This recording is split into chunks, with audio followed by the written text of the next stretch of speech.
Janeiro de 1999. O mundo aguardava o bug do milênio, mas a verdadeira falha no sistema já estava sendo transmitida. Quando Tony Soprano atravessa o consultório da Dra. Melfi, ele não está apenas carregando o peso de uma organização criminosa, ele carrega o cadáver do século XX. A primeira frase icônica de Tony define todo o tom da série. Sinto que cheguei no final do diálogo, o melhor já passou. Essa não é apenas a lamentação de um mafioso nostálgico pelos tempos de Al Capone, é uma declaração existencial. The Sopranos é, em sua essência, um estudo sobre a entropia, a ideia de que tudo, a família, o império, a moralidade e o próprio sonho americano está em um estado irreversível de degradação. Neste vídeo, não vamos falar apenas de tiros e extorsão, vamos mergulhar no vazio que Tony tenta preencher com comida, sexo e violência. Vamos analisar como a câmera de David Chase captura a agonia de um homem que tem tudo, mas sente que não é nada.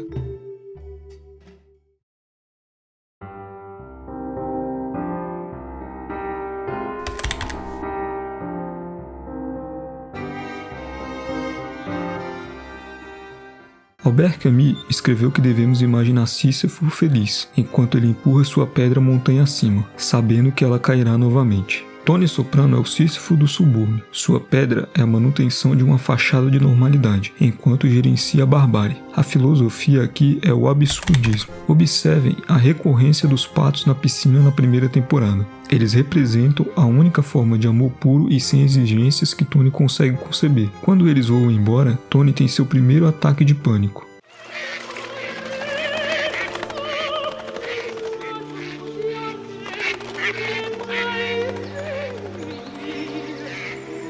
At first it felt like ginger ale in my skull.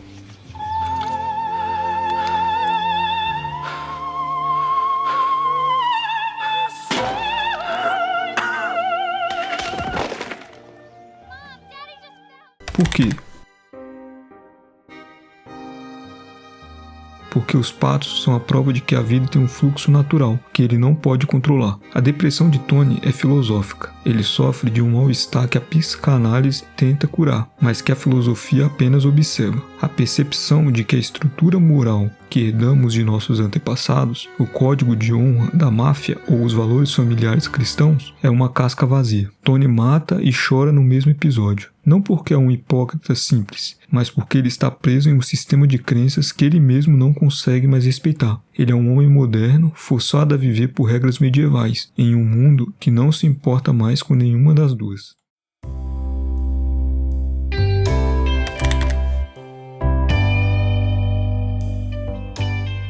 A cinematografia de The Sopranos é mestre no que chamamos de realismo psicológico. A série evita o glamour frenético de Scorsese em Goodfellas. Em vez disso, ela opta por enquadramentos estáticos, muitas vezes claustrofóbicos. Reparem no uso dos espelhos e reflexos. Tony é frequentemente visto através de superfícies distorcidas. Isso reforça a ideia de uma identidade fragmentada. A direção de arte utiliza cores saturadas e ambientes pesados para criar uma sensação de fadiga visual. É como se o cenário estivesse tão cansado quanto o protagonista. E há o silêncio. The Sopranos é uma das séries que melhor utiliza o design de som ambiente. O zumbido de uma geladeira, o vento nas árvores de Pine Barrens, o som rítmico das máquinas de hospital. Esses sons enfatizam a solidão existencial. Na cinematografia de Chase, o espaço vazio entre os personagens diz mais do que os diálogos. Quando Tony e Carmela discutem, a câmera frequentemente se afasta, deixando-os pequenos diante da grandiosidade fria de sua mansão.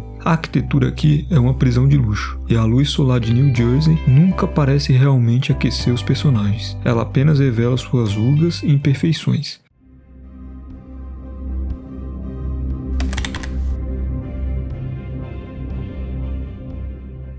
Se Tony é o centro da série, Lívia Soprano é o buraco negro em torno do qual tudo orbita. Psicanaliticamente, Lívia é a personificação da mãe devoradora. Ela não apenas nega amor, ela nega a validade da existência do próprio filho. Tudo é um grande nada, ela diz. Essa frase é o mantra niilista que assombra cada decisão de Tony. A série utiliza sequências de sonhos de forma brilhante, não como exposição barata. mas como surrealismo puro. O Sonho do Peixe que Fala ou a sequência do hotel na costa oeste, onde Tony perde sua voz e sua identidade, são explorações da sombra junguiana. Há uma relação profunda entre a água e o inconsciente na série. O mar é para onde os corpos são jogados, mas também é o lugar de onde viemos. Tony é fascinado e aterrorizado pelo oceano. É o limite entre o conhecido e o desconhecido. A doutora Melfi tenta ajudá-lo a navegar por essas águas, mas a tragédia de The Sopranos é que a compreensão intelectual não leva necessariamente à mudança moral. Tony entende seus traumas, mas ele usa esse entendimento apenas para se tornar um manipulador melhor. A terapia, ironicamente, valida sua sociopatia.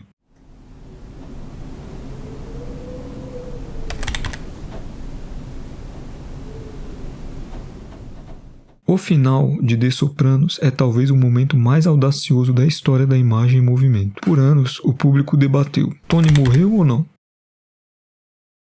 Mas essa é a pergunta errada. O corte para o preto é uma decisão metafísica. Se a vida é vista através dos olhos de Tony, e se a morte é, como Bob Bacala previu, o momento em que tudo fica preto e você nem ouve o tiro, então o corte não é apenas o fim de uma história, é a extinção da consciência. David Chase nos força a experimentar o nada que Lívia pregava. Durante 8 anos, fomos cúmplices de Tony. Nós rimos com ele, tememos por ele e ignoramos seus pecados. No momento final, a série nos retira o privilégio de observar. O vazio que Tony sentia no primeiro episódio finalmente nos alcança. The Sopranos termina nos lembrando que a arte não tem a obrigação de nos dar um fechamento ou uma lição de moral. Ela é um espelho. E se o que vimos no final foi apenas o escuro, talvez seja porque passamos tempo demais olhando para o abismo, até que o abismo começou a olhar de volta para nós.